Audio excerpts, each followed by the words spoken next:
इस कार्यक्रम के पुण्यार्चक हैं स्वर्गीय श्री मिश्री लाल जी जैन, स्वर्गीय श्रीमती कमला देवी जैन एवं स्वर्गीय श्री सोहन लाल जी जैन की पुण्य स्मृति में श्रीमती लाड देवी धर्मपत्नी स्वर्गीय श्री सोहन लाल जी जैन, पुत्र पुत्रवधू महावीर प्रसाद, इंदिरा देवी, पदम कुमार, सुनीता, पौत्र पौत्रवधू अक्षत, संजोली, पौत्र पौत्री रानू, खुशबू, सम्यक, पीयूषा एवं समस्त कासलीवाल परिवार बीजवाड़ केकड़ी, बुआजी श्रीमती चेतन देवी कटारिया दूनी, श्रीमती लाड देवी पाटनी बंथली टोंक, पुत्री दामाद श्रीमती शिमला अशोक बाकलीवाल छाबड़िया, श्रीमती पद्मा राजेश कटारिया नासिरदा, पौत्री दामाद प्रियंका रौनक चूड़ीवाल, दोहित्री मेहका अजमेर।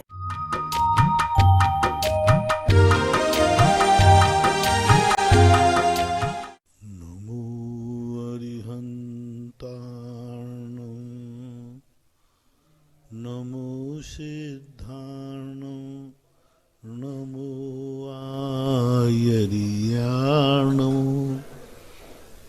नमो वज्रायाणो नमो लोये वशाहूर्णम। पंच परमेष्टि भगवान के आचार्य श्री गुरुवर कुंद कुंद महाराज के आचार्य श्री गुरुवर विद्यासागर महाराज की जय। परम पूजनीय निर्व्यापक श्रवण मुनि श्री सुधा सागर जी महाराज की, परम पूज्य छुल्लक श्री 105 गंभीर सागर जी महाराज की जय। समस्त मुनि संघ की जय। सभी जिज्ञासु एवं श्रोतागण पूज्य श्री को नमोस्तु करें। नमोस्तु महाराज श्री, नमोस्तु महाराज श्री, नमोस्तु महाराज श्री, इच्छामि महाराज श्री, इच्छामि। पंकज जैन जयपुर से पूछते हैं, नमोस्तु महाराज जी, श्री त्रिलोकमणि ग्रंथ राज के अंदर वर्तमान में नरक में असंख्यात जीव तीर्थंकर प्रकृति का बंद कर रहे हैं, लेकिन हम भरत क्षेत्र और एववत क्षेत्र की अपेक्षा देखें तो एक काल में 24 तीर्थंकर ही होते हैं। विदेश क्षेत्र की अपेक्षा देखते हैं तो सर्वाभ सिद्धि ग्रंथ में आता है कि विदेश क्षेत्र में नरक गति से तीर्थंकर जन्म नहीं लेते, तो कैसे वर्तमान में नरक में असंख्यात तीर्थंकर प्रगति का बंद हो रहा है? पहला प्रश्न आपका जो है वो ठीक है कि भरत ऐरावत में एक कोड़ा कोड़ी सागर वर्ष में चौथे काल में 24 तीर्थंकर होते हैं, लेकिन दूसरा प्रसंग आपका गलत है कि आपने कहाँ पढ़ा है कि विदेह क्षेत्र में नरक से निकल कर के जीव जन्म नहीं लेते। एक कथन आपने कहीं पढ़ा ही नहीं है, और जिसने लिखा है तो किसी पेपर आदि में पढ़ लिया होगा। विदेह क्षेत्र में नरक से निकल के जीवन यदि वो तीर्थंकर नहीं बनेंगे तो व्यवस्था ही सब फेल हो जाएगी, क्योंकि असंख्यात तीर्थंकर जो हैं वो अधिकतम 7 सागर की आयु में हैं, और यहाँ का एक कोड़ा कोड़ी सागर वर्ष है। एक कोड़ा कोड़ी सागर वर्ष में 24 होना है, तो ये 7 सागर तो यूं खत्म हो जाएंगे। एक कोड़ा कोड़ी सागर है, 1 करोड़ में 1 करोड़ का गुणा करो, इतने सागर, वो तो 7 सागर ही है, तो वो तो जल्दी यहाँ से निकल के आ जाएंगे। तो ऐसा कहीं कथन हमने तो नहीं पढ़ा कि विदेह क्षेत्र में नरक से निकले हुए तीर्थंकर नहीं बन सकते। बनते हैं, 1 पंचकल्याणक वाले भी होते हैं, 2 पंचकल्याणक वाले भी होते हैं, और नरक से निकल के आने वाले जीव पंचकल्याणक वाले भी होते हैं। कोई ऐसी बाधा नहीं है। आपने पढ़ा है तो प्रमाण दीजिए। कहाँ बता रहे, कहाँ पढ़ा? सर्वाभ सिद्धि में। सर्वाभ सिद्धि में ऐसा कोई प्रसंग नहीं आया। किसी ने लिख दिया हो तो पता नहीं। सर्वाभ सिद्धि में कौन से अधिकार में कौन से पृष्ठ पर है, कृपया बताएं, क्योंकि ऐसा है नहीं, आपने कहीं पढ़ लिया है गलत। महेंद्र जैन इंदौर से पूछते हैं, नमोस्तु महाराज जी, कर्मों का झड़ना कौन सा तत्व? निर्जरा तत्व के अंतर्गत आता है।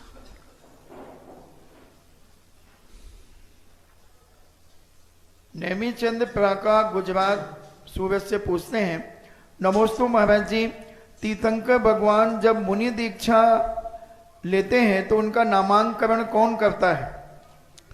कोई नहीं करता। जिस नाम से वो चलते हैं वही नामकरण उनका होता है, उसी नाम से जाना जाता है। लोग श्रद्धा के वश उनको नाथ, स्वामी आदि शब्द का प्रयोग करते रहते हैं। जहाँ त्रिलोय परिणति शब्द आदि में नाम लिखा है वहाँ नाथ शब्द का प्रयोग नहीं किया, वहाँ स्वामी शब्द का प्रयोग नहीं किया। मात नाम का जो जन्म से नाम है तो वो ही नाम चलता है, बाद में उनका नाम नाथ शब्द जुड़ जाता है, ऐसा मान लेना चाहिए। बाकी नामकरण उनके परिवर्तित नहीं होते। गृहस्थ अवस्था से मुनि दीक्षा के समय कोई नाम में परिवर्तन नहीं होता है। प्रभा जैन भजनपुरा दिल्ली से पूछती हैं, गुरुवन नमोस्तु, क्या सिद्ध भगवान की प्रतिमा पर सिंहासन और छत्र लगा सकते हैं? कोई ऐसी बात तो नहीं है। हालांकि शास्त्रों में अष्ट प्रातिहार से रहित कहा गया है और अष्ट प्रातिहार्य में छत्र आता नहीं है, लेकिन फिर भी भूत प्रज्ञान की अपेक्षा से या उसका एक अच्छा सा प्रभाव करने के लिए लगाते हैं तो कोई महान दोष की कोटि में नहीं आएगा। शकुंतला जैन बूंदी से पूछती हैं, नमोस्तु महाराज जी, मैं जिनालय में जल्दी से पूजन आदि करके लौटती हूँ क्योंकि मुझे प्रवचन सुनने का बहुत शौक है, तो मैं जल्दी जल्दी पूजन करके लौट के आ जाती हूँ, तो क्या मुझे कोई दोष लगता है? कोई बात नहीं, दोनों धर्म के कार्य हैं ऐसा। ऋषभ जैन अंकुर कॉलोनी। और थोड़ा सा दोनों जल्दी कर लो, थोड़ा पूजा जल्दी शुरू कर लो, तो जल्दी नहीं करना पाएगा। जितने जल्दी करता है उतना थोड़ा सा बिफोर टाइम यदि 10 मिनट पहले पूजा शुरू कर दो तो दोनों काम सही हो जाएंगे। ऋषभ जैन अंकुर कॉलोनी सागर से पूछते हैं, नमोस्तु महाराज जी, 8वें गुण स्थान में निधत निकाचित कर्म प्रकृतियों की विच्युति हो जाती है। जब मुनिराज 8वें गुण स्थान से गिरकर नीचे के गुण स्थान में आते हैं तो क्या निधत निकाचित कर्म प्रकृतियां वापिस आ जाती हैं? निधत निकाचित कर्म अष्टम गुण स्थान में उसका विच्युति है। पुनः आने पर वो तो नहीं आएंगे, लेकिन पुनः आने पर नया बंध कर सकते हैं। पुराना बंध तो एक बार विच्युति को प्राप्त हो गया तो पुराना बंध तो वहाँ नहीं होगा, वो तो गया, खत्म हो गया। जितने कर्म प्रकृतियाँ पड़ी थी सत्ता में उनका निधत निकाचितपना पूर्णतः खत्म हो जाता है। अब जो नया बंध करेंगे उसमें निधत निकाचितपना आ सकता है यदि वो गिरकर नीचे आए हैं। ऐसे उपशम श्रेणी वाला जब आएगा तो पुनः नया निधत निकाचित बांधेगा तो वो बना रहेगा। श्रीमती चंदा जैन आष्टा से पूछती हैं, नमोस्तु महाराज जी, कसाय के उदय और अनुदय में जीव के परिणाम कैसे होते हैं? कसाय के उदय में कसाय परिणाम होंगे, अनादय के उदय शांत परिणाम होंगे, वो तो सीधा है। कसाय उदय में आएगी तो वो कसाय ले परिणाम करते हैं। जो आत्मा को कसती है वह कसाय है, जो कर्मों की खेती करती है सो कसाय है। कॉमन सार में लिखा, जो कर्मों की खेती करती है यानी कर्मों की फसल पैदा करती है वह कसाय है। जो आत्मा को कसती है, कर्मों को बांधती है, उसको कसाय बोलते हैं। तो कसाय का काम तो, और कसाय नहीं है, अनुदय है, तो ये सब परिणाम नहीं होंगे। अतिशय जैन मुजफ्फरनगर से पूछते हैं, नमोस्तु महाराज जी, मैना सुंदरी ने अपने पिता से कहा कि जैसा मेरा कर्म होगा वैसा पति मुझे मिल जाएगा, जबकि पुरुषार्थ से तो हम अपने कर्मों को बदल सकते हैं, क्योंकि अगर वो अपने पिता को किसी राजकुमार का नाम बता देती तो उसको कुश्ती के साथ विवाह नहीं करना पड़ता, ऐसा कथा में आता है। नहीं, वहाँ दूसरी बात थी। पिता के मन में ये भाव था कि मैं जो करूँगा वह होगा, हम जो करते हैं वह होता है, हम जो करते हैं वह होता है। वहाँ पर कर्म सिद्धांत को प्रदर्शित करना था कि हमारे हाथ में सब कुछ होता तो कौन गरीब बनना चाहता है, कौन बीमार होना चाहता है। कुछ कर्म की भी विडंबना होती है। तो वहाँ एकांतवाद का था कि वहाँ पिता ये कहने को तैयार था कि जो कुछ होता मैं जो करूँगा वह होगा, मैं जो करूँगा वह होगा, कर्म कुछ भी नहीं है। मैं यदि तेरी शादी कोड़ी से करूंगा तो कोड़ी होगी। तो उनका कर्तृत्ववाद, उनके पिताजी का जो है, मनुष्य जो करता है वही होता है, जब समय जो चाहे वह कर सकता है। तो वहाँ पुत्री को ये दिखाना था कि नहीं, सब कुछ अपने करने से नहीं होता, कुछ कर्म की भी लीक होती है, इसलिए वहाँ पर ये। और दूसरी बार यदि यह नहीं होता तो आज श्रीपाल चरित्र नहीं होता, आज सिद्ध चक्र मंडल विधान की महिमा कैसे होती। कभी कभी धर्म या कर्म ऐसी विस्तार बनाता है, किसी को कष्ट में डाल करके फिर निवारण करता है। आज यदि उनको नैना सुंदरी ने ऐसा किया तो आज तक मरने के बाद किसके नाम अमर है? उसी का नाम अमर है। और सिद्ध चक्र की महिमा, गंधोदक की महिमा, यदि अपने मन पसंद बढ़ कर लेती तो ये महिमा कैसे बढ़ती है? तो एक प्रकार का धर्म का एक अपने आप में प्रभाव रहता है। अपन समझते हैं कि संकट बुरा होता है, यदि संकट को हम धर्म के रूप में ले लें तो जितने संकट हैं इन्हीं ने धर्म की प्रभावना बढ़ाई है। जिनके जीवन में संकट नहीं आया वे धर्म की प्रभावना कर ही नहीं सकते, उनसे नहीं बनी। शास्त्रों में जितने धर्म की प्रभावना हुई है, सुख सुविधा वालों से हुई है कि संकट वाले से? सब जितने देखो, कितने भी जितनी कथाएं हैं, सब पे संकट आया, उस संकट से ही धर्म की प्रभावना बढ़ी। और जिन्होंने संकट नहीं झेले उससे धर्म की प्रभावना नहीं बढ़ी, वो तो सुख सुविधा पूर्वक चले गए।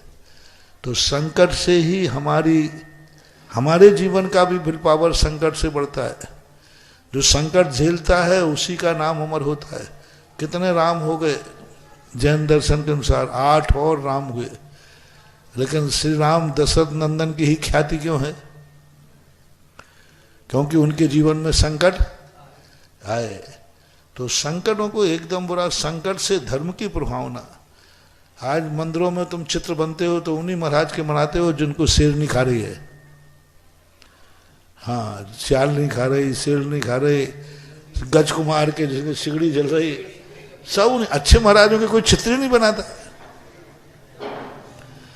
जिनके जीवन में कोई संकट नहीं आया उनके मंदिरों में चित्र नहीं मिलते।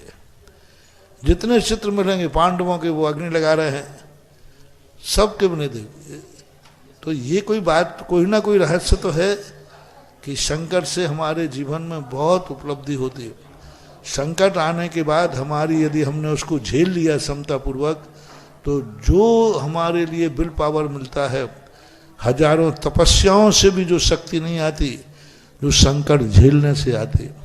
मैं तो ये मानता हूँ प्रतिकूलताओं को, व्यवस्थाओं को चुनौती मानना चाहिए और टेंशन नहीं करना चाहिए, उनको झेलना चाहिए। आने दो, इसी में से तो निकलूंगा। फूलों के रास्तों से गुजर जाए कोई नहीं पूछता है, और आंखों के अंगारों पर से निकल जाए तो अरे तालियां बजाते, गजब गजब, आग के अंगारों से निकल गया। जीवन को संकट में आने दो। जितने संकट आएंगे उतने ही हमारे ऊपर निखार आएगा। जीवन एक स्वप्न है, जिसे स्वीकार करो, जिसे साकार करो। जीवन एक स्वप्न है, जिसे साकार करो। जीवन एक चुनौती है, जिसे स्वीकार करो। जीवन को स्वप्न मानो, उस स्वप्न को हमें साकार करना है, करके दिखाएंगे। और जीवन एक चुनौती है, उसे स्वीकार को। आने दो समस्याएं, कांटे आगे आने दो, देखता हूं कांटे कितना परेशान करते। तो ये है। तो इसलिए संकट आदि जितने विपत्तियां हैं, ये सब जीवन के लिए बहुत प्रभावकारी है। मैना सुंदरी के संकट ने मैना सुंदरी को कहाँ पहुंचा दिया? आज वो शास्त्रों में अमर है, शादियों के वाणी में अमर है, आज दुनिया के श्रद्धा की केंद्र बनी हुई है। और आज जब भी सिद्ध चक्र मंडल विधान करते हो तो यही पाते हो, हाँ, वो सिद्ध चक्र का पाठ करो दिन 8 ठाठ से प्राणी, फल पायो मैना रानी। डॉक्टर मगन जैन आष्टा से पूछते हैं, परम पूज्य मेरे आराध्य गुरुदेव कोटि कोटि नमोस्तु। जिज्ञासा है, दंड स्नान और मंत्र स्नान में मूलभूत अंतर क्या है और इनका प्रयोग कब किस प्रकार किया जाता है? मंत्र स्नान तो जल की कोई जरूरत नहीं रहती। जल एक निमित्त बन जाता है। मंत्र स्नान हर अनुष्ठान में, अभिषेक में, कोई भी धार्मिक क्रियाएं करते हैं तो मंत्र स्नान होता है, जो गृहस्थ लोग के लिए किया जाता है। दंड स्नान एक प्रायश्चित है। जो साधु स्नान नहीं करते फिर भी कोई ऐसी परिस्थिति या ऐसी स्थिति आती है तो उसे प्रायश्चित के रूप में अपने कमंडल से एक धारा सिर पर छोड़ते हैं। वह धारा बहकर के पैरों तक आ जाती है, वही दंड स्नान कहलाता है। नेमीचंद जैन प्राका पूछते हैं, नमोस्तु महाराज जी, तीर्थंकर प्रकृति का जिन्हें बंध हो जाता है तो वो किसी आचार्य या साधु से दीक्षा लेते हैं या स्वयं दीक्षित हो जाते हैं? तीर्थंकर प्रकृति बंध के बाद वो स्वयंभू होते हैं, स्वयं ही दीक्षा लेते हैं। हेमेंद्र टोंगिया चित्तौड़गढ़ से पूछते हैं, नमोस्तु महाराज जी, क्या मनुष्य एक बार जन्म लेकर क्या दूसरी योनि में जाएगा या अपने कर्मों के हिसाब से मनुष्य जन्म भोगेगा? नहीं, दूसरी योनियों में भी जा सकता है, मनुष्य भी बन सकता है। वो अपने परिणामों के गति के अनुसार वह अपना जीवन परिवर्तित कर सकता है। मनुष्य नारकी भी बन सकता है, देव भी बन सकता है, त्रियंच भी बन सकता है, कुछ भी बन सकता है, और मनुष्य भी बन सकता है। आशीष जैन सतोदय तीर्थ क्षेत्र सिरोंजी से पूछते हैं, यदि किसी को चोट आदि लग जाए तो क्या बैंडेड पट्टी आदि लगाकर जिनेंद्र भगवान का अभिषेक कर सकता है? नहीं करना चाहिए। सुरेश चंद जैन मध्य प्रदेश से पूछते हैं, अब छोटी मोटी बैंडेज लगा ली वो बात अलग है। जैसे प्लास्टिक की बैंडेज होती है ना, वो छोटी वाली चिपका ली, कहीं लग गया तो थोड़ा चिपका लिया, लेकिन वो प्लास्टिक की हो। तो कपड़े का है तो नहीं करेंगे, क्योंकि गीला करोगे तो आपके घाव को नुकसान है, नहीं करोगे तो अशुद्धि मानी जाएगी। प्रसन्न जैन ललितपुर से पूछते हैं, नमोस्तु महाराज जी, दोज पर प्रतिष्ठानों पर लोग पूजन आदि करते हैं, क्या यह करना चाहिए? पूजन किस प्रकार होनी चाहिए? आगम सम्मत नहीं है, शास्त्रों में ऐसे कोई वर्णन नहीं है। दोज का कोई भी त्योहार शास्त्रीय प्रमाण से सिद्ध नहीं होता, चाहे वो दिवाली की दोज हो अथवा रक्षाबंधन की दोज हो। शास्त्रीय और धार्मिक कोई महत्व नहीं है। लोक व्यवहार में आप लोग मानते हैं तो किस अपेक्षा से मानते हैं, ऐसा कोई भी उसके साथ कोई घटना या कथा का कोई उल्लेख नहीं है। देशना जैन कोटा से पूछती हैं, नमोस्तु महाराज जी, हम हॉस्टल में रहने वाले विद्यार्थी कैसे पुण्य कमाएं जहां धर्म करने की कोई जगह नहीं होती? धर्म करने की जगह की जरूरत नहीं है। धर्म करने के लिए मन की पवित्रता की जरूरत है। आप यदि अपना मन पवित्र रखते हैं और मात्र इसलिए करते हैं कि हमें पढ़ाई करना है, बस पढ़ाई पर ही ध्यान देते हैं, अपने आजीविका की तरफ रुचि रखते हैं, तो वहाँ अधर्म की कोई बात नहीं है। धर्म नहीं करना एक बात, धर्म नहीं होना एक बात, और अधर्म से बचना एक बात। तीन दशाएं होती हैं। एक व्यक्ति धर्म कर रहा है, एक अधर्म कर रहा है। एक धर्म नहीं कर रहा है, अधर्म कर रहा है।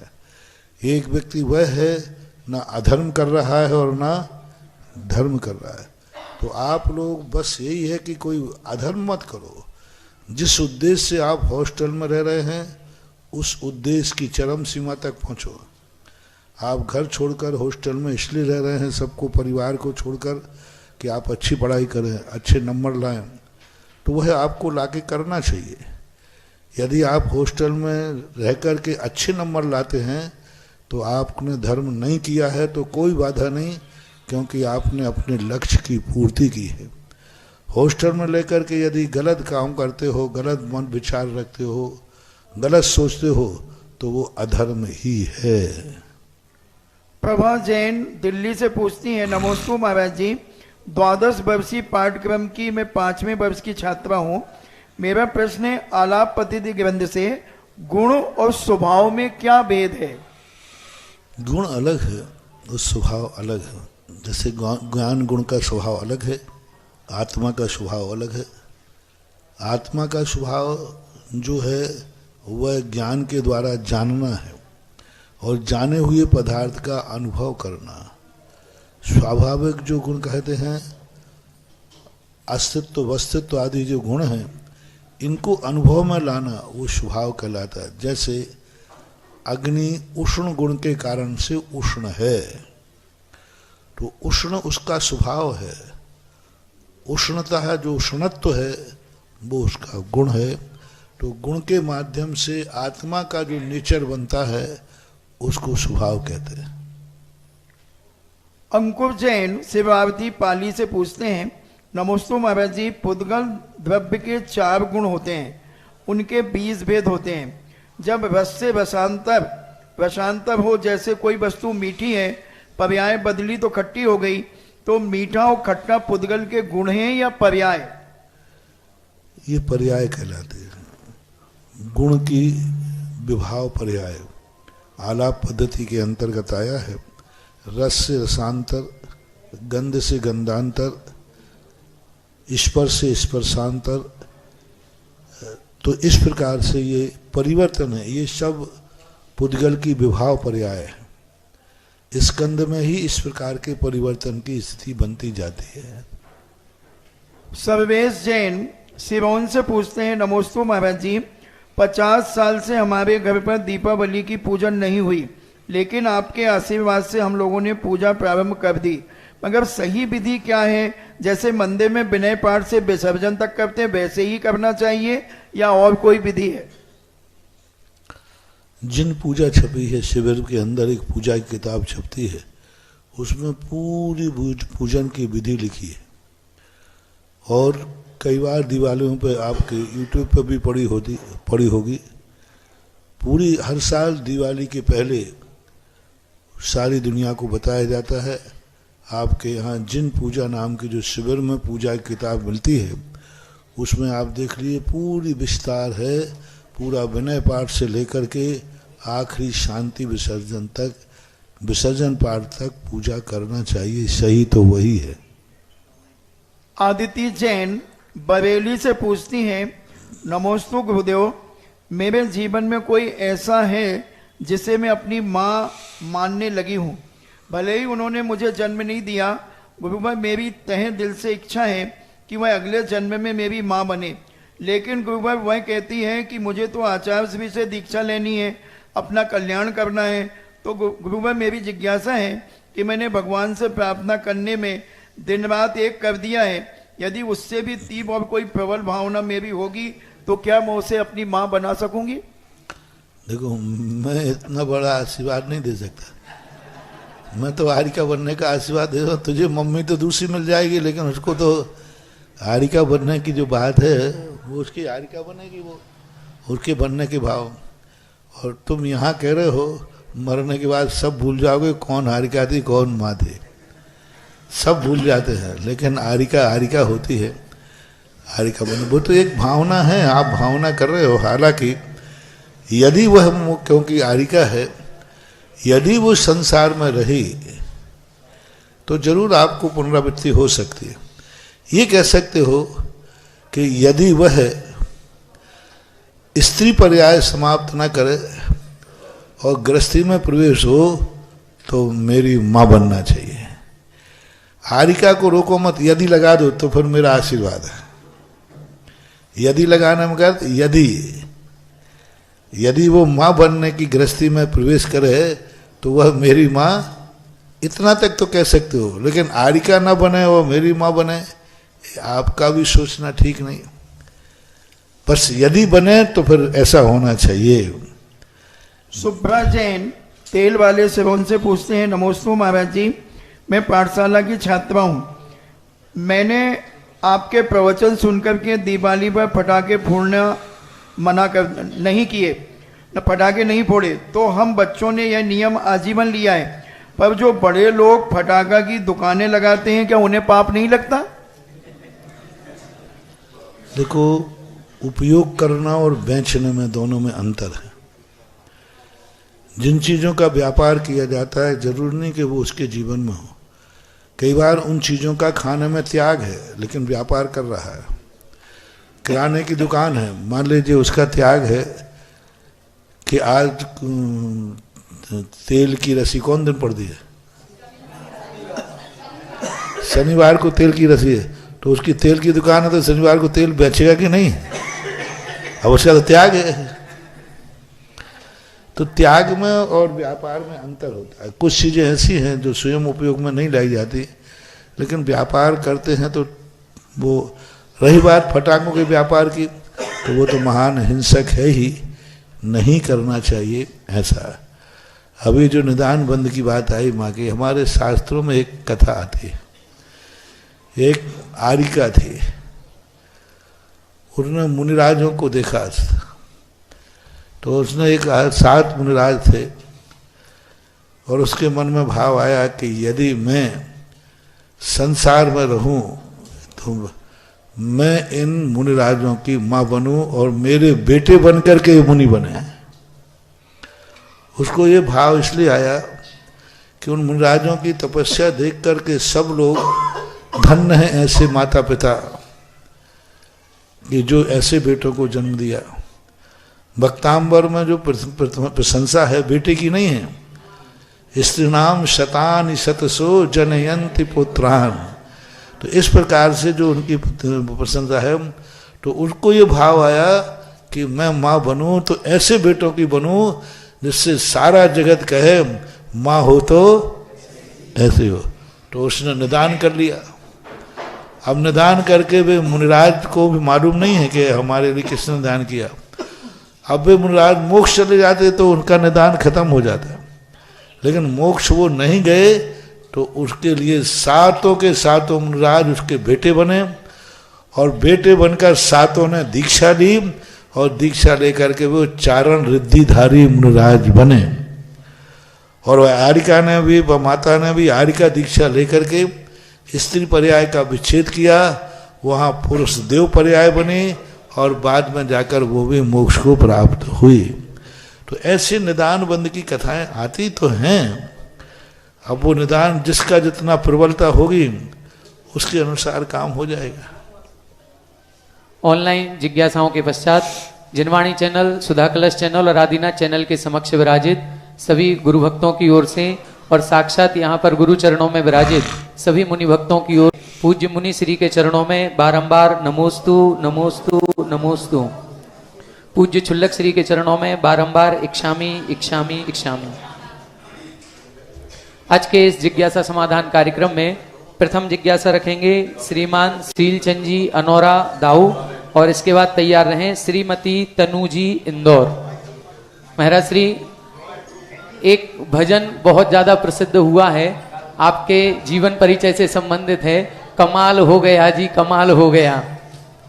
महाराज श्री, वो भले ही आपके जीवन से संबंधित है और आपने तो हर जगह कमाल किए ही है, लेकिन आज जो ये बांसी वाले हैं ना, ये जो आपके भक्त हैं, जब गुरु कमाल कर रहे हैं तो इन भक्तों ने भी जोरदार कमाल किया है।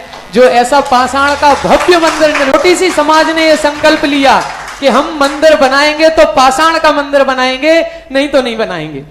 और इन्होंने, छोटी सी समाज ने इतना भव्य पाषाण का मंदिर तैयार कर दिया। जब आज आपकी आगवानी हुई तो ये वासी वाले धन्य धन्य हो गए, सौभाग्यशाली हैं। केवल जैन समाज ही नहीं, जैन समाज तो केवल 8 घर की है, जैनेतर समाज भी आज पूर्ण रूप से आह्लादित थी और अपने आप को सौभाग्यशाली मान रही थी कि आज दुनिया के सर्वश्रेष्ठ संत आज इस बांसी गांव में यहां पर हमारे बीच में पधारे हुए हैं। ये इन लोगों का असीम पुण्योदय, जो भव भव का पुण्य ऐसा होगा कि जो इस छोटे से गांव में जन्म लेने के बाद भी आप जैसे पवित्र चरणों का आगमन इस गांव में हो गया। आज हम देख रहे थे आगवानी में केवल जैन समाज तो आपके साथ साथ चल रही थी, लेकिन जितने घर बने हुए थे 2 मंजिल 3 मंजिल, सभी ऊपर से सभी लोग जैनेतर सारे के सारे इस दृश्य को अपने कैमरे में कैद करने में लगे हुए थे कि आज ऐसे महासंत का प्रवेश हमारे नगर में, हमारे इस गांव में हुआ है। और आज ये जो आपके प्रवेश का उद्देश्य जो हुआ है वो है इन बांसी वालों की जैन समाज की दृढ़ आस्था, दृढ़ विश्वास और दृढ़ श्रद्धा और समर्पण कि हम पंच कल्याणक जो भी इधर प्रतिमाएं विराजमान इन्होंने की हैं, हम इन प्रतिमाओं का पंच कल्याणक कहीं और नहीं कराएंगे, हम कराएंगे तो बांसी में कराएंगे। ये जो इनका दृढ़ संकल्प था, इस संकल्प के कारण से आप जैसे महासंतों का आगमन इस नगर में हुआ है। अभी इस जो पंच कल्याणक यहां पर संभावित है, प्रस्तावित है, दिनांक 9 तारीख से 14 तारीख का उसकी पत्रिका यहां पर छप करके आ चुकी है, उसका विमोचन यहां पर करेंगे। हमारे सभी पदाधिकारीगण आ जाएं। ललितपुर से हमारे पंचायत समिति के अध्यक्ष श्रीमान अनिल जी अंचल जी और वासी दिगंबर जैन समाज के अध्यक्ष श्रीमान विजय जी, महामंत्री श्रीमान सुदर्शन जी, हमारे इंजीनियर सतीश जी, सुरेश चंद जी, सुदर्शन जी, सीलदाऊ जी, सभी लोग और भी पदाधिकारीगण जो भी यहाँ पर उपस्थित हैं, सभी आ जाएं और ये पंच कल्याणक की पत्रिका का यहाँ पर विमोचन करेंगे।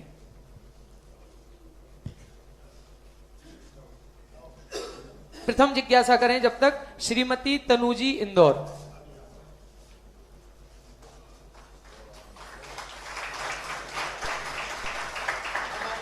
बोलो जगत पूज्य निर्यापक श्रमण मुनि पुंगव श्री 108 सुधा सागर जी महाराज की, बोलो चिंतामणि पार्श्वनाथ भगवान की जय।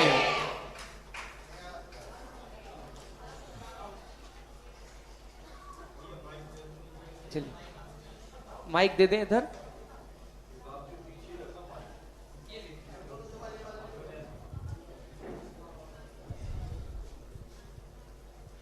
पूज्य गुरुदेव। हाँ बोले बोले,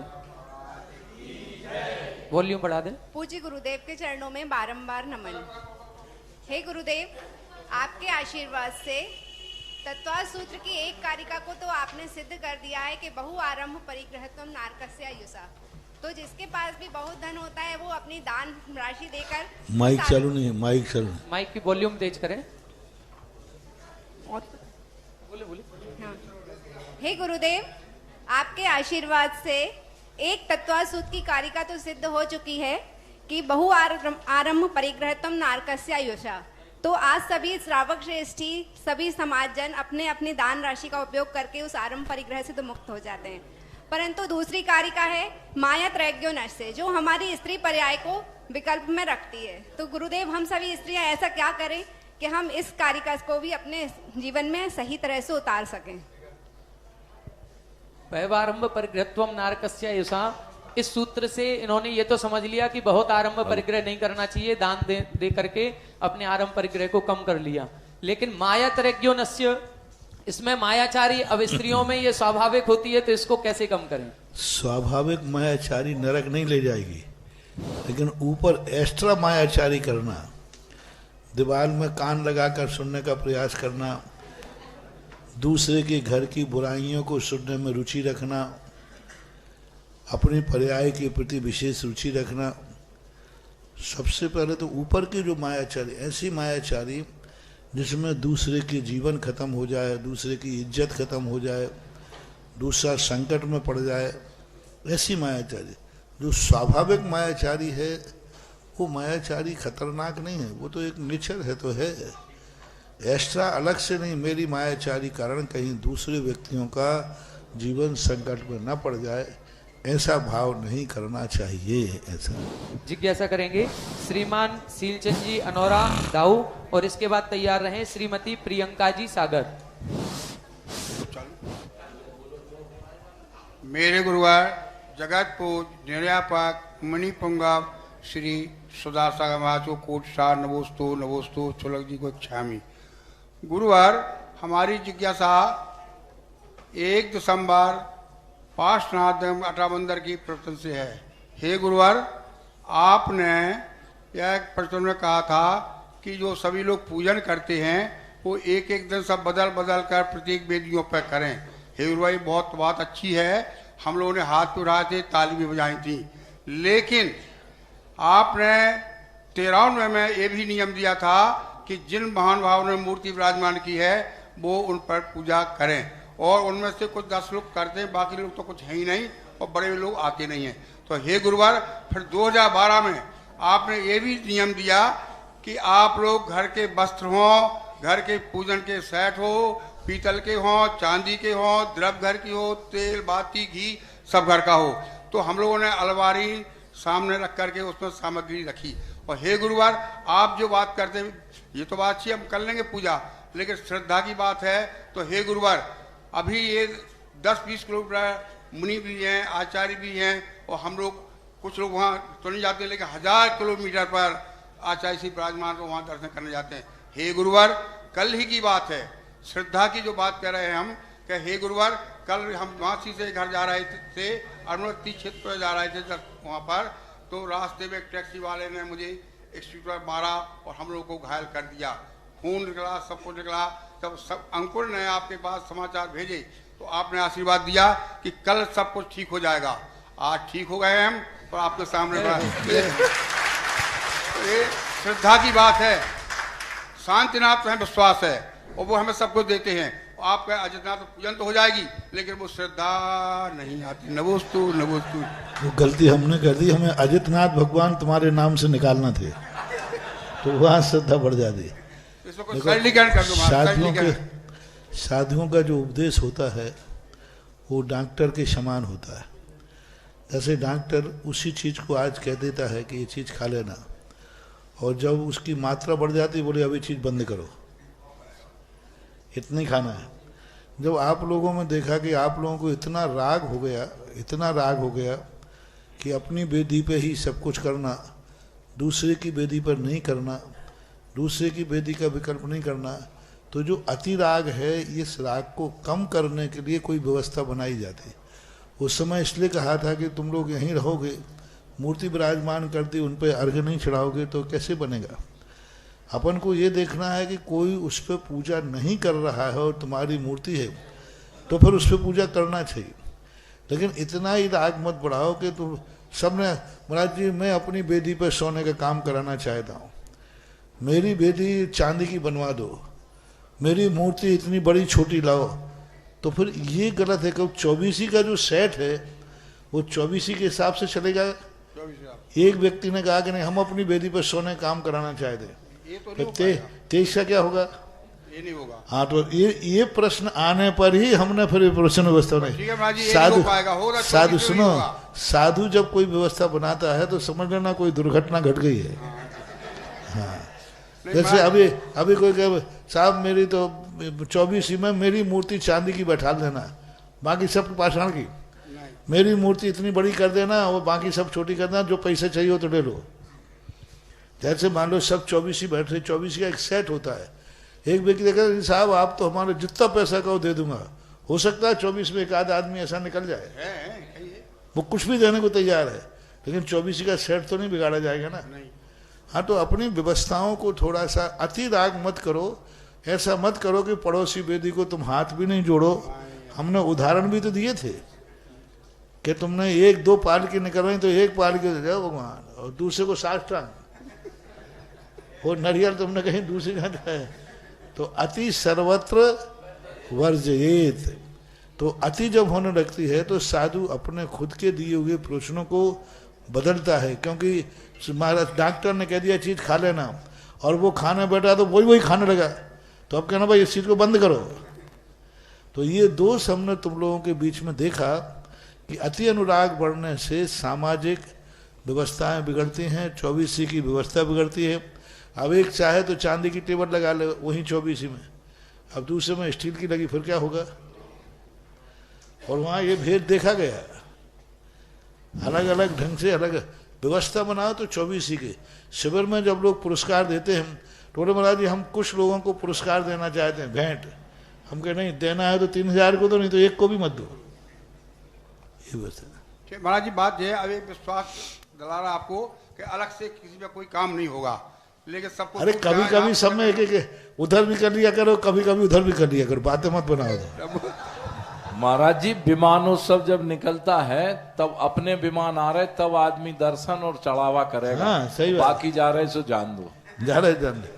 ये अच्छे देखो सामान्य व्यवस्था में ठीक है, लेकिन जब सब भगवान जा रहे हैं तो अपन को सबका सम्मान करना चाहिए। जब सभी मंदिरों के विमान जी आए हैं तो सबके ऊपर अपनी श्रद्धा भक्ति होना चाहिए। श्रद्धा तो है ही, लेकिन राग बढ़ जिज्ञासा करें श्रीमती प्रियंका जी सागर, और इसके बाद तैयार रहेंगे श्रीमान सुदर्शन जी महामंत्री बांसी जैन समाज। गुरुदेव के चरणों में बारंबार नमोस्तु नमोस्तु नमोस्तु। महाराज श्री, मेरी जिज्ञासा है यह है कि मेरे परिवार के सदस्यों ने वेदी बनवाई है और श्री जी स्थापित किए हैं। यदि उस पर रोज पूजन अभिषेक नहीं कर पाते हैं, घर के सदस्यों ने वेदी बनवाई है और श्री जी विराजमान किए हैं, उस पर रोज पूजन अभिषेक करना जरूरी है या कोई और भी कर सकता है? करना जब वहीं रहते हैं तो ठीक है, उसी वेदी पर नहीं सही अभिषेक पूजन तो करो, कहीं करो, किसी मंदिर में मूर्ति बैठा ली, आपके मंदिर में कोई दूसरी जगह पूजा कर दो, करो, जरूर नहीं कि उसी मंदिर में उसी मूर्ति की पूजा करो, लेकिन बैठा लिए है तो कहीं तो पूजा करना चाहिए, सबसे अच्छा तो यही है। जिज्ञासा करेंगे श्रीमान सुदर्शन जी महामंत्री जैन समाज बांसी, और इसके बाद तैयार रहेंगे भाई श्री डिम्पल जैन पठारी फाउंडेशन। परम पूज मुनि पुंगव, जगत पूज मुनि पुंगव श्री सुधासागर जी महाराज के चरणों में मेरा, मेरे परिवार का और मेरी दिगंबर जैन समाज एवं क्षेत्रीय समाज का एवं नमोस्तु नमोस्तु नमोस्तु एवं श्री छुल्लक गंभीर सागर जी महाराज के चरणों में इच्छामी इच्छामी इच्छामी।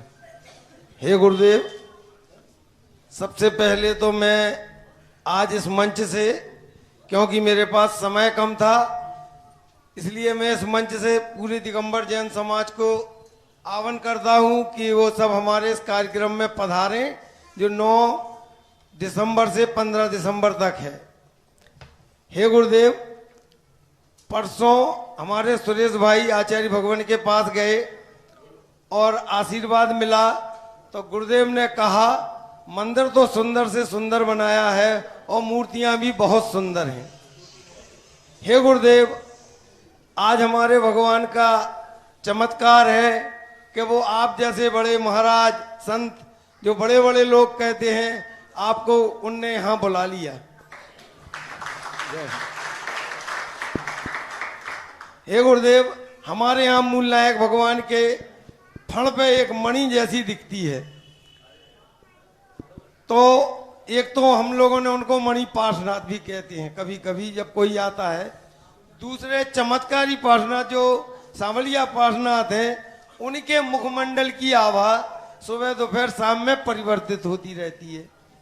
तीसरी विशेषता एक है, पूज्य अभय सागर जी महाराज ने बताया था कि हिंदुस्तान की ऐसी प्रतिमा है जिसके चिन्ह में स्वयं पार्श्वनाथ विराजमान है।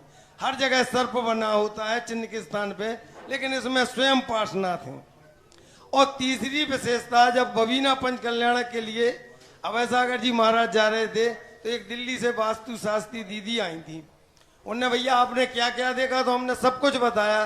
बोले आप लोगों ने कुछ नहीं देखा, नाभि के ऊपर जो सफेदी दिखती है, उसमें अगर थोड़ा सा ध्यान लगाएं तो उसमें सहस्त्रफणी प्रतिमा नजर आती है। तो हे गुरुदेव, ये क्या है ये बताएं, और आज आपको कैसी अनुभूति हुई है हमारा मंदिर देख के, आपके मुख से सुनना चाहते हैं। देखो, सारे लोग जो हैं ग्राहक हैं। जिन जिन लोगों ने आपको बताया है वे सब माल देख के बताया है। मैं तो शिल्पी हूँ, जो उन्होंने देखा वो तो मैं पहले ही देख चुका था। जय हो। मंदिर कैसा बनेगा, मूर्ति कैसे बनेगी, 2012 का प्रवचन तुम्हारे पास कहीं टेप हो तो वो सुन लेना। और उस समय ही मैंने इस बात की कल्पना की थी, उस बात को बताया था। और रही बात आपकी मणि की और चिंता मणि की चिंतित, तो आप तो सीधी बात सबको जोड़कर बना लो ना, चमत्कारी मणि पारसनाथ, तो सब बातें रह गई। और क्या सब बताऊंगा समय से, सब अभी देख रहा हूं मैं, और देख करके फिर संदेशा कभी दूंगा सबको। गुरुदेव, हम भी इसको क्या आशय क्षेत्र कह सकते हैं? और अगर कह सकते हैं तो आपके श्री मुख से हमारे क्षेत्र का नामकरण कर दूंगा, बताऊंगा। नमस्ते। उसके बाद जिज्ञासा करेंगे भाई श्री डिम्पल जैन पठारी फाउंडेशन। तैयार रहे श्रीमती बिंदु जी बांसी। जय बोलो विश्वविख्यात गुरुवर के चरणों में अनंतो बार नमोस्तु नमोस्तु। महाराज जी, हमारी जिज्ञासा है कि आज के समय में लोग कम संतानें कर रहे हैं, 1 या 2, और यदि कोई 3 या 4 संतान करता है तो उसको समाज की तरफ से कोई विशेष पुरस्कार की योजना होनी चाहिए कि नहीं होनी चाहिए? नमोस्तु महाराज। आएगा समय, सरकार का समय आएगा और करना पड़ेगा। समाज की तरफ से जिस ढंग से पॉलिसी आज बन रही है, इस पॉलिसी के अनुसार जो परिवार नियोजन ने विद्रूपता धारण कर ली है, और जैन समाज को ये चेतना ही पड़ेगा, जागना ही पड़ेगा, अन्यथा धीरे धीरे समाज का अस्तित्व खत्म हो जाएगा। 2 चीजें इसमें जोड़ना चाहिए। जिनके जितनी ज़्यादा अधिक संतानें होंगे, समाज को उसको उतना रिस्पेक्ट, सौभाग्यशाली, विशेष रूप से सम्मान मिलना चाहिए। शास्त्रों में मैं दिए देता हूँ। शास्त्रों में लिखा है सबसे ज़्यादा मांगलिक कौन है? जिस व्यक्ति की अधिक से अधिक परिवार बड़ा हुआ हो, जिसका जितना बड़ा परिवार हो। और उसमें लिखा है कि जिसका सौभाग्यवती जोड़ा वो कहलाता है जिसका पीहर पक्ष, ननिहाल पक्ष और ससुराल पक्ष दोनों नगर में सर्वश्रेष्ठ संख्या में ज़्यादा हों, वह परिवार ज़्यादा सौभाग्यशाली मांगलिक है। छेनी लगाते समय मंदिर के लिए कहा गया है कि उस व्यक्ति से छेनी लगवाएं जो सोने की सीढ़ी चढ़ चुका हो, यानी उम्र भी बड़ी हो और जो सबसे ज़्यादा परिवारों की संख्या में रहता हो, तो वो शुभ सगुन माना जाता है। और दूसरा पुरस्कार मिलना चाहिए जिसके यहाँ जितनी ज़्यादा, ये प्रासंगिक है, जितनी ज़्यादा कन्याएं हों उसको सर्वश्रेष्ठ पुरस्कार मिलना चाहिए। और जिसके कन्याएं ही हों, बेटा ना हो, उसको इज्जत, सम्मान, सबको सबसे ज़्यादा मिलना चाहिए, भाग्यशाली। तो इससे 2 काम हो जाएंगे। पहली बात तो कन्या की हत्या, जो आरबूढ़ हत्या होती है, और सबसे ज़्यादा जिन समाजों में बैलेंस बिगड़ा है, भ्रूण हत्या ही उसका एक कारण है। तो कन्याओं की हत्या होना बच जाएगा। और समाज में जो आज बैलेंस बिगड़ रहा है युवाओं का और युवतियों का, वो बैलेंस पूरा हो जाएगा, जिस कारण से लोग अपनी समाज में विवाह आदि न करके न जाने कहाँ कहाँ से मछुआरने, कहाँ कहाँ से अनजाने, उड़ीसा से, बंगाल से, बिहार से, कहाँ से क्या क्या, ना तो शाकाहार है ना मांसाहार का कोई विकल्प नहीं है, उनको लाने के लिए मजबूर हो रहे हैं, वो भी समस्या खत्म हो जाएगी। इसलिए आपने 1 पुरस्कार की, हम 2 पुरस्कारों की बात करते हैं, और दोनों पुरस्कारों में मिलना चाहिए। और सबसे बड़ी भारतवर्ष में एक ऐसी पंचायत है जिस पंचायत में कोई निर्णय हो जाए तो सारा भारत मानता है, जिसका नाम है ललितपुर। पहले यह पंचायत का सौभाग्य था जबलपुर को। जबलपुर की एक महापंचायत मानी जाती थी, और उस पंचायत के लिए हुए फैसले सारा भारत स्वीकार करता था।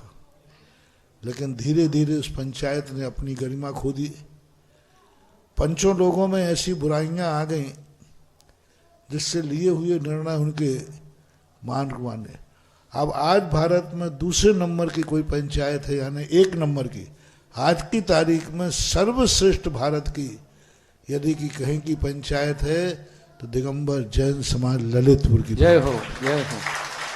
पूरे भारत की कह रहा हूं, मैं सारे भारत में घूमता हूं। आज जो आदर्श संहिता, आज जो संस्कारवान पंचायत, और आज जो संस्कारवान पंचायत के पदाधिकारी, जो पदाधिकारी है और जो समाज प्रतिनिधित्व करके चुनती है, उससे जैन समाज का, तो ललितपुर समाज इस पर कर सकती है गौर पंचायत कि ललितपुर में जिसकी ज़्यादा संतानें होंगी उसको ललितपुर समाज एक अवार्ड निश्चित करे, और जिसकी ज़्यादा बिटियाएँ हों उसको भी स्वर्ण पदक देखो समाज को कहीं देखो, अब सरकार कभी आज नहीं निकालती थी बेटी बचाओ बेटी पढ़ाओ। अब देखो इस सरकार को कितना मजबूर होना पड़ा। सरकार इस संबंध में कोई लेना देना नहीं है, परिवार ने जो निर्णय लिया था, पर उन्होंने भी एक सरकारी कानून बेटी बचाओ बेटी पढ़ाओ। क्यों?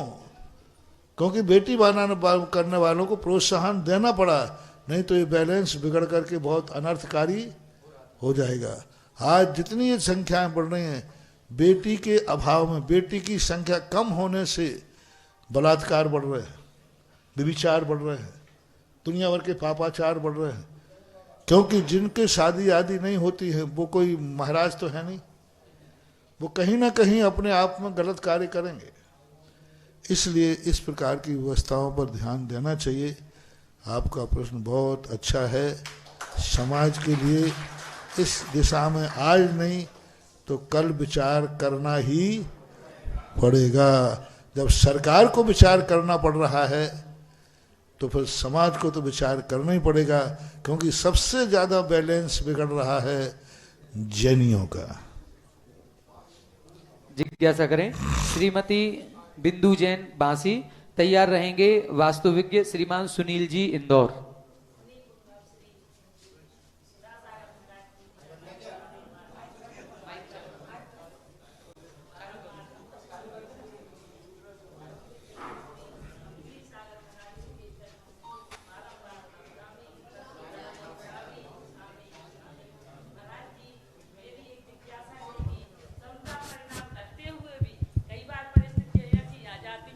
कि बहुत ही ज्यादा आकुल व्याकुल परिणाम हो जाते हैं, तो मैं भगवान महाराज जी कैसे ऐसे दृढ़ समता भाव रखूं कि अपने कर्मों पर विचार करना चाहिए कि हमने कोई ऐसे कर्म किए हैं पूर्व में जो हमारे लिए प्रतिकूल वातावरण मिला है।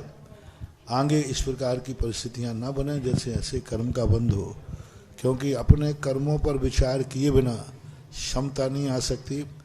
सामने वाले पे हम दोष देते रहेंगे तो हमारी कसाई बढ़ेगी, क्रोध बढ़ेगा, और स्वयं के ऊपर ले लेंगे तो कसाई शांत हो जाती है। ऐसा करें श्रीमान सुनील जी इंदौर और तैयार रहें श्रीमती माया जैन सागर।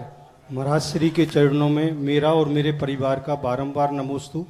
महाराज श्री, मेरा प्रश्न है, यदि जीव को सम्यक दर्शन हो जाए तो वो अगले कितने भाव तक चलता है, और अगर इस भाव में वो छूट जाता है तो ऐसी क्या विधि है धर्म में कि वो आगे भाव तक सम्यक दर्शन उसका छूटे ना और चलता रहे? जो सम्यक दर्शन है, एक बार जीव को प्राप्त होने पर 66 सागर वर्ष तक निरंतर सम्यक दृष्टि रह सकता है।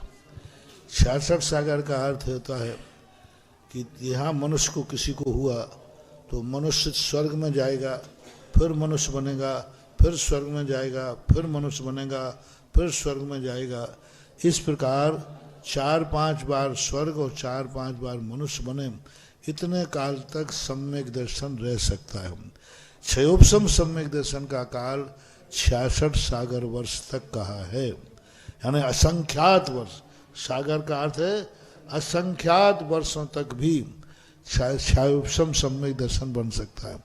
क्षायक सम्यक दर्शन का काल अधिकतम 4 भव है। चौथे भव में नियम से वो मोक्ष जाता ही है। प्रथमोपशम सम्यक दर्शन का काल एक अंतर मुहूर्त है, एक अंतर मुहूर्त बाद छूट जाता है। सम्यक दर्शन छूटने के बाद व्यक्ति कम से कम पुनः वापस एक अंतर मुहूर्त के अंदर पुनः वापस आ सकता है। एक अंतर मुहूर्त पहले गिरा और पुनः एक अंतर मुहूर्त तक वापस आ सकता है। उत्कृष्ट काल यदि आज सम्यक दर्शन हुआ और द्वारा कब होगा उत्कृष्ट से अर्ध पुद्गल परावर्तन काल के बाद हो सकता है, होगा ही होगा उत्कृष्ट काल। यानी आज सम्यक दर्शन छूट गया तो वह जीव अधिकतम असंख्यात 24 जितने काल में होंगे उतने काल तक वो सम्यक दर्शन से रहेगा, और असंख्यात 24 का काल व्यतीत होने पर उसको सम्यक दर्शन होगा और वह मोक्ष जाएगा। एक बार सम्यक दर्शन होने के बाद पुनः सम्यक दर्शन का उत्कृष्ट काल इतना मानना चाहिए। इसके बाद जिज्ञासा करें श्रीमती माया जैन सागर। तैयार रहें जयोदय तीर्थ क्षेत्र ईश्वर वारा से श्रीमान अरविंद जी यादव। हे गुरुवार नमोस्तु नमोस्तु नमोस्तु।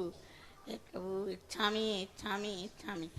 हे गुरुवार, हम भक्तांबर रोज दोनों टाइम पढ़ते हैं संस्कृत का, और घर में सायंकाल दीप जला के पढ़ते हैं, मगर हमें उसका कोई अनुवाद अर्थ समझ में तो नहीं आता, कुछ कुछ आता है। तो इससे हमारे जीवन में क्या प्रभाव पड़ता है? आड़म ताड़म कछु ज्ञानम भक्तांबर वचन प्रमाणम। बस एक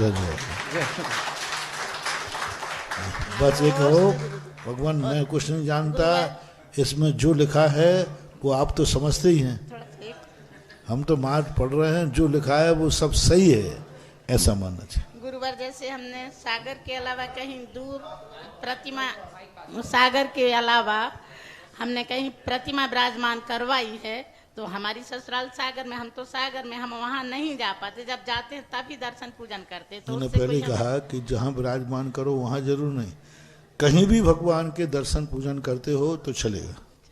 नमोस्तु। जिज्ञासा करें श्रीमान अरविंद यादव जी, ईश्वरबारा, जयोदय तीर्थ क्षेत्र। इसके बाद तैयार रहें श्रीमती माला जैन, बांसी। महाराज जी के चरणों में नमस्तुतु नमस्तुतु। महाराज, मेरी एक जिज्ञासा थी सबसे बड़ी कि महाराज जी के दर्शन हो जाएं।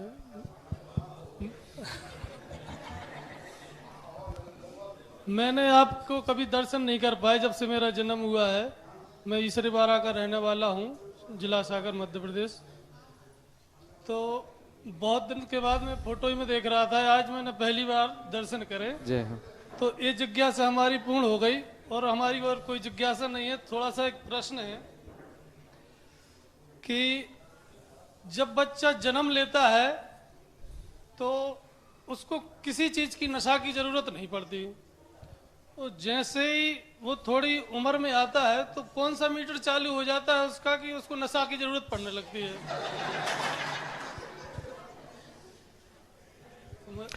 इसका मूल कारण है कि व्यक्ति जब जन्म लेता है तो वह अपनी दुनिया के अलावा किसी दुनिया के संबंध में नहीं जानता, नहीं देखता।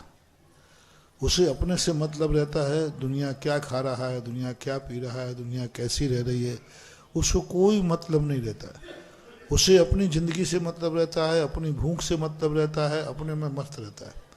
आपने देखा कभी कभी बालक पालने में बड़ा बड़ा हंसता रहता है अकेले, लेकिन बड़ा होने के बाद अकेले में नहीं हंसता है, कोई दूसरा चाहिए, वो हंसता रहता है, यानी अपनी दुनिया में मस्त है। बड़ा होने के बाद व्यक्ति दूसरे की तरफ देखना लगता है, में सोचने लग जाता है, दूसरे से संबंध बनाने की सोचता है, दूसरे को पाने की सोचता है। उसको किसी की चीज़ की कोई वस्तु दिख गई तो तुरंत सोचा, ये मान लीजिए कोई अच्छी घड़ी दिख गई तो उसके मन में आएगा ये घड़ी मुझे कब मिले। अच्छा मकान देख लिया, अच्छा कोई देख लिया, तो ये जो दूसरों की तरफ जो दृष्टि जाती है और दूसरी पराई वस्तु उसे मिल जाए, ऐसा कोई नियम नहीं है, तो उसे नशे की जरूरत पड़ती है कि मैं भूल जाऊं। यानी जो टेंशन उसको आ रहा है पर वस्तु पाने का, उसको भूलने के लिए शराब पीता है, उसको भूलने के लिए नशा करता है, याद करने के लिए नहीं। याद करने के लिए नशा नहीं करता, भूलने के लिए नशा करता है। तो वो जो बीमारी है, यदि पर वस्तु की तरफ देखना बंद कर दे तो आज भी बालक है, आज भी बालक है, आज भी बालक है। हमारी नीति कहिए, हम मुनि राजों को क्या कहा मालूम? बालकवत यथाजात मुद्रा। जैसे बालक को कोई आगे पीछे कुछ विकल्प नहीं आता, ऐसा हम लोगों को भी यथाजात। किसी ने पूछा कि मुनिराज कैसे होते हैं, तो एक दिगंबर बालक बोले ऐसे होते हैं, यथाजात मुद्रा। हमारा नाम ही है यथाजात मुद्रा। जन्म का जैसा बालक निर्विकारी जन्मता है, वैसे ही मुनिराज यथाजात मुद्राधारी होते हैं। जिज्ञासा करें श्रीमती माला जैन, बांसी। तैयार रहेंगे श्रीमान आनंद जी शास्त्री, बाहर।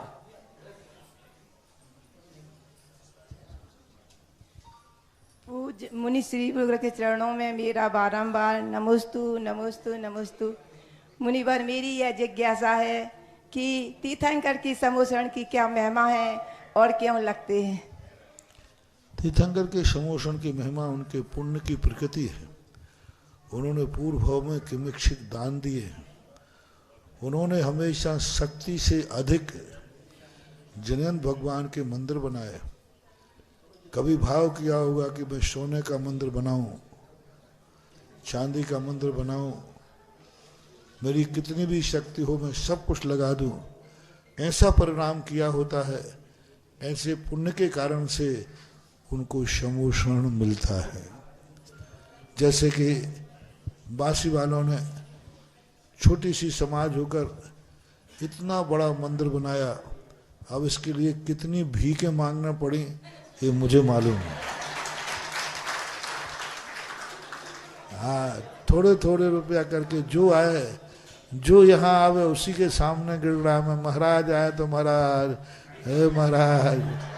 हाँ, अपने घर के लिए नहीं मांगा, दुनिया के लिए नहीं मांगा, लेकिन सबसे ज्यादा बांसी के समाज ने जिनेंद्र देव के मंदिर के लिए किसी के हाथ फैलाने में कोई कमी नहीं रखी।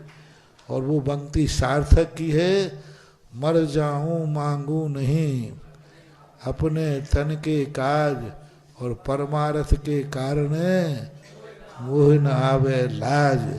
तो ये जिनके संकल्प होते हैं कि मैं अपने लिए नहीं, भगवान परमार्थ के लिए मैं कुछ भी करने को तैयार हूं, मैं तो स्वयं फुटपाथ पर रह जाऊंगा, लेकिन मेरे भगवान का मंदिर सोने का होना चाहिए, मेरा भगवान का मंदिर ऐसा होना चाहिए। ऐसा जो परिणाम करते हैं उस समय ऐसा पुण्य बन जाता है कि उनको स्वर्णमयी समोषण मिल जाता है। आज की अंतिम जिज्ञासा करेंगे श्रीमान आनंद जी शास्त्री बार। पूश्री के चरणों में बारंबार नमोस्तु नमोस्तु नमोस्तु। महाराज श्री 2019 के उस प्रसंग को मैं यहाँ बताने चाहता हूँ। जिस समय बांसी के पास ही एक छोटा सा गांव है बार, और ये बांसी वाले कह रहे कि हमारे पुण्य में क्या स्थिति है, कैसी उस समय की, और हमें उस समय प्रत्यक्ष गवाह हूँ। आचार्य का विहार हो रहा था, ये पता नहीं था कि बांसी की तरफ जाना है या गदियाना की तरफ जाना है, क्योंकि ललितपुर आना निश्चित था। और एक तरफ बांसी की समाज खड़ी हुई थी और दूसरी तरफ गदियाना की समाज, और सब लोग अपने अपने भावों को बना रहे थे कि पता नहीं कहाँ आचार्य का विहार होगा। और उस समय का प्रसंग, मैं साथ में चला था आचार्य के, तो उस समय में आचार्य को पता नहीं कौन सा मार्ग बांसी की तरफ जाता है और कौन सा मार्ग गदियाना की तरफ जाता है। ये पुण्य का उछाल आचार्य का उसी तेहराए के माध्यम से बांसी की तरफ विहार होना, तो निश्चित तौर से ये बांसी समाज बड़ी पुण्यशाली है जिनके लिए भगवान पार्श्वनाथ मिले हैं। और उसके बाद ऐसा विशेष पुण्य का उदय हुआ कि हमारे गुरुदेव सुधासागर जी का स्वयं आकर के यहाँ विराजमान होना, ये सब। और दूसरी आपका सुबह प्रवचन के माध्यम से जो प्रसंग आया कि यहाँ बड़ी संख्या में इंद्र इंद्राणी का बनने का स्थिति होना चाहिए, तो यहाँ के लोगों ने, जब यहाँ के लोग बाहर पहुंचे और बाहर में ये बात विमर्श की, तो आपको बताना चाहता हूं कि आपका जो वचन खिरता है आदेश के रूप में, तो हमारी बार समाज बड़ी तेरा घर की है। वहां के 13 परिवारों ने इस सामान्य इंद्र बनने के लिए, आपके चरणों में भक्ति करने के लिए, और भगवान महावीर से लेकर के समस्त तीर्थंकरों के चरणों में भक्ति करने के लिए, तो क्या हमारा भी क्या ऐसा पुण्य बांसी के समान हो जाएगा? देखो, लाइन में लगे रहो, होगा क्या ये अपन को नहीं सोचना है, करना क्या है ये अपन को सोचना है। होगा क्या वो तो अपने ज्ञान में आता नहीं, करना क्या है ये जरूर अपने कर्तव्य में आता है। अब जो स्थिति बनती है, और 12 बार के लोगों ने यहाँ पंचकर्णाम में सामान्य इंद्र बनने का भाव किया, ये अपने आप में पुण्य बढ़ाने का एक बहुत बड़ा तरीका है। हमने अभी पुरुषों में कहा था ना ललितपुर में, कि जो चीज़ हम नहीं, हमारे पास नहीं है और वो हम चाहते हैं, तो किसके पास है उसको जय जिनेंद्र करना शुरू कर दो। अब जिसके पास ये चीज़ है, मानो तुम्हारे यहाँ नहीं पहुँच पाए, तो अब जिनके यहाँ पहुँच गए भाई उनकी विधान में शामिल हो जाओ। हो सकता है कभी ऐसा मौका है, लेकिन आप नियत नहीं कह सकते, क्योंकि साधु का सब कुछ है। अनियत जैसा होता है तो देखते हैं क्या होता है। नमस्ते महाराज जी, नमस्ते। आज का जिज्ञासा समाधान कार्यक्रम यहीं पर संपन्न होता है। पूज्य गुरुवर की आरती करने का सौभाग्य जिन्होंने प्राप्त किया, आज पूज्य गुरुवर की नवदा भक्ति पूर्वक आहारचर्या जहां संपन्न हुई, ऐसे श्रीमान सुरेश कुमार जी बांसी समस्त परिवार और ललितपुर से हमारे श्रीमान सीलचंद जी, विनोद कुमार जी, बल्लू जी, बछरावनी परिवार, आप दोनों परिवार आगे आएंगे और पूज्य गुरुवर की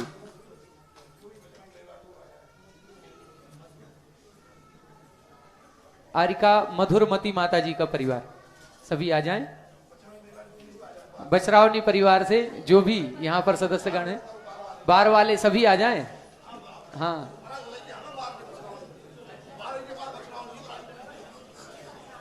बाहर से बछरावनी से जो भी यहाँ पर सदस्यगण हैं सभी आगे आ जाएं।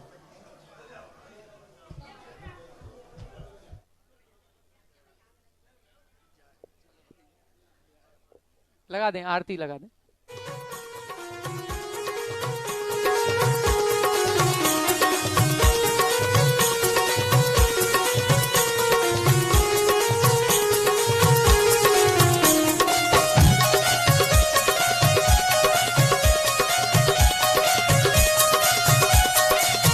सुधा सागर की गुण आगर की शुभ मंगल दीप सजाए के मैं आज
इस कार्यक्रम के पुण्यार्जक थे स्वर्गीय श्री मिश्री लालजी जैन, स्वर्गीय श्रीमती कमला देवी जैन एवं स्वर्गीय श्री सोहन लालजी जैन की पुण्य स्मृति में श्रीमती लाड देवी धर्मपत्नी स्वर्गीय श्री सोहन लालजी जैन, पुत्र पुत्रवधू महावीर प्रसाद, इंदिरा देवी, पदम कुमार, सुनीता, पौत्र पौत्रवधू अक्षत, संजोली, पौत्र पौत्री रानू, खुशबू, सम्यक, पीयूषा एवं समस्त कासलीवाल परिवार बीजवाड़ केकड़ी, बुआजी श्रीमती चेतन देवी कटारिया दूनी, श्रीमती लाड देवी पाटनी बंथली टोंक, पुत्री दामाद श्रीमती शिमला अशोक बाकलीवाल छाबड़िया, श्रीमती पद्मा राजेश कटारिया नासिरदा, पौत्री दामाद प्रियंका रौनक चूड़ीवाल, दोहित्री मेहका अजमेर।